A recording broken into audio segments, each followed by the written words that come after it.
Assalamualaikum warahmatullahi wabarakatuh. Halo, my name is Teti Sumiati. Saya akan menanggapi sebuah artikel yang berjudul 10 ide bermanfaat untuk mengajar bahasa Inggris kepada pelajar muda. Pertama, ada tambahan aktivitas dengan visual, realia, dan gerakan. Pelajar muda cenderung memiliki rentang perhatian yang pendek dan banyak energi fisik. Selain itu, anak-anak sangat terkait dengan lingkungan mereka dan lebih tertarik pada fisik dan nyata. Seperti yang dijelaskan Scott dan Yeterberg tahun 1990, pemahaman mereka sendiri datang melalui tangan dan mata dan telinga dunia fisik dominan setiap saat. Salah satu cara untuk menarik perhatian mereka dan membuat mereka terlibat dalam kegiatan adalah melengkapi kegiatan dengan banyak visual berwarna cerah, mainan, boneka, atau benda-benda yang mencocokkan yang digunakan dalam cerita yang Anda ceritakan atau lagu yang Anda nyanyikan. Masuk dalam konsep visual adalah gerak tubuh yang sangat efektif bagi siswa untuk memperoleh pemahaman bahasa. Selain itu, memanfaatkan energi fisik anak-anak selalu dianjurkan. Jadi, setiap saat gerakan di sekitar kelas atau bahkan di luar dapat digunakan dengan lagu, cerita, permainan, atau aktivitas adalah membuat visual dan realia. Salah satu cara untuk membuat pelajaran lebih menyenangkan adalah dengan melibatkan siswa dalam menciptakan visual atau realia. Melibatkan anak-anak dalam menciptakan visual yang terkait dengan pelajaran membantu melibatkan siswa dalam proses pembelajaran dengan memperkenalkan mereka pada konteks serta item kosakata yang relevan. Selain itu, bahasa yang berkaitan dengan kegiatan seni dan kerajinan dapat diajarkan sambil membuat atau menggambar visual. Tentu saja, siswa lebih mungkin merasa tertarik pada pelajaran dan mungkin akan lebih memperhatikan materi. Yang ketiga yaitu berpindah dari aktivitas ke aktivitas. Nah, seperti yang dinyatakan sebelumnya, pelajar muda memiliki rentang perhatian yang pendek. Untuk siswa muda, terutama di usia 5 hingga 10 tahun, adalah ide yang baik untuk bergerak cepat dari satu aktivitas ke aktivitas lainnya. Yaitu mengajar dalam tema. Proses berpindah dari satu aktivitas ke aktivitas lain yang terkait dalam konten dan bahasa membantu mendaur ulang bahasa dan memperkuat pemahaman siswa dan penggunaannya. Namun, berpindah dari satu aktivitas ke aktivitas lainnya ketika aktivitas tidak terkait satu sama lain dapat dengan mudah kehilangan fokus kelas. Jika siswa disajikan yang lebih besar, di mana menggunakan bahasa Inggris untuk belajar dan berkomunikasi, maka pencapaian tujuan bahasa harus datang lebih alami.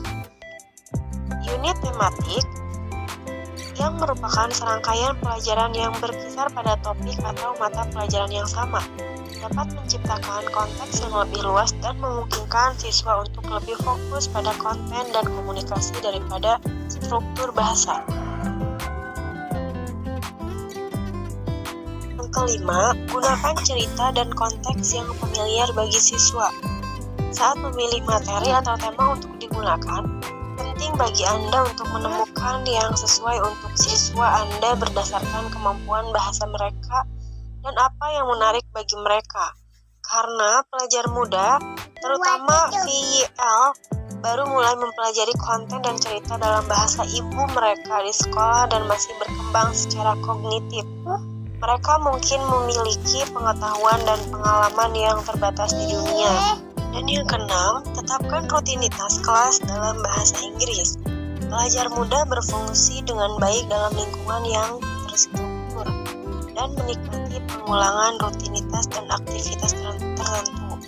Memiliki rutinitas dasar di kelas dapat membantu mengelola pelajar muda, misalnya untuk menarik perhatian siswa sebelum membacakan cerita atau menenangkan mereka sebelum melakukan suatu kegiatan. Guru dapat bertepuk tangan irama pendek untuk siswa untuk mengulang. 7. Gunakan L1 sebagai sumber daya bila diperlukan, karena banyak interpretasi dari berbagai pendekatan komunikatif. Mencoba menegakkan aturan hanya dalam bahasa Inggris. Guru terkadang merasa tidak enak ketika menggunakan L1.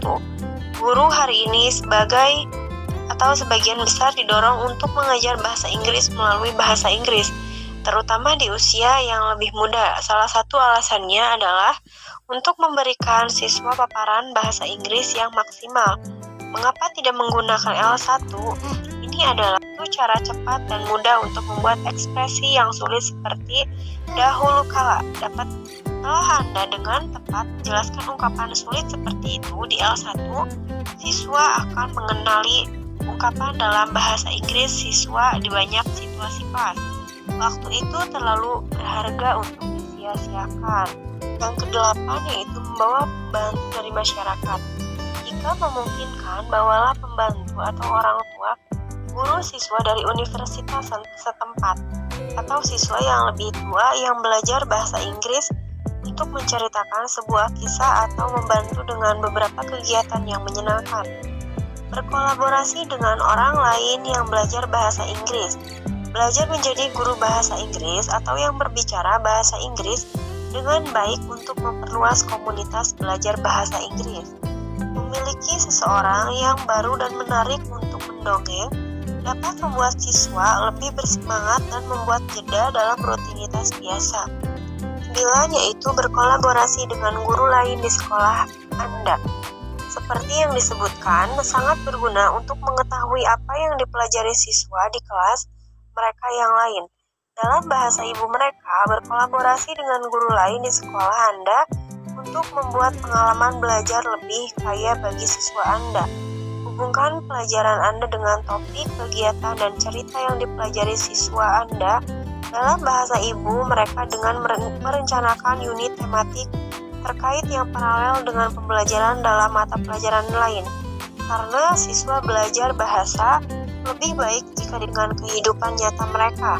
Ada baiknya untuk mempertimbangkan apa lagi yang mereka pelajari di hari sekolah. Sebagian besar kehidupan anak-anak berputar di sekitar rumah dan sekolah. Jadi, jika guru lain di sekolah Anda bersedia mengunjungi ruang kelas satu sama lain, dapat menjadi cara yang bagus untuk mengetahui apa yang dipelajari di kelas masing-masing dan bagaimana caranya. Ke-10 yaitu berkomunikasi dengan profesional TEL lainnya. Meskipun berkolaborasi dengan guru lain di sekolah dapat membantu untuk melihat konten apa yang paling relevan bagi siswa. Penting juga untuk berhubungan dengan guru lain. Profesional TEL baik di area lokal Anda maupun internasional. Melakukannya melalui organisasi profesional lokal dan internasional, program in-service atau kursus pendidikan guru khusus, seperti kursus TEL online, membantu Anda mengikuti tren di lapangan. Yang terpenting, tetap berhubungan dengan profesional TEL lainnya, membantu menjaga kelas Anda segar dengan ide-ide baru, dan kolaborasi dapat membantu membangun ide dan solusi baru untuk masalah umum yang dihadapi guru. Maybe enough here what I can deliver to you all, and I beg you pardon if you find some mistake. Billahi taufiq wal hidayah. Wassalamualaikum warahmatullahi wabarakatuh.